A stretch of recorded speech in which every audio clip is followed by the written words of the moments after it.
Financial management అనేది ఎలా ఉండాలంటే, మీకు బాగా డబ్బు సంపాదిస్తున్నావు, ఫస్ట్ మనిషి దేనికోసం ట్రై చేస్తారంటే ఫుడ్, రోటీ కప్పుడు అవును మకానమ్మ సార్ ఏదైనా నాకు ఉంటే చూడండి సార్ అని.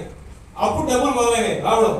మా గురుగారు పరిగిస్తున్నారు, మంచి మంచి ప్లాట్లు అమ్ముతున్నాడు, విజృంభిస్తున్నాడు, విరుచుకుపడుతున్నాడు. Fantastic, your financial growth has started.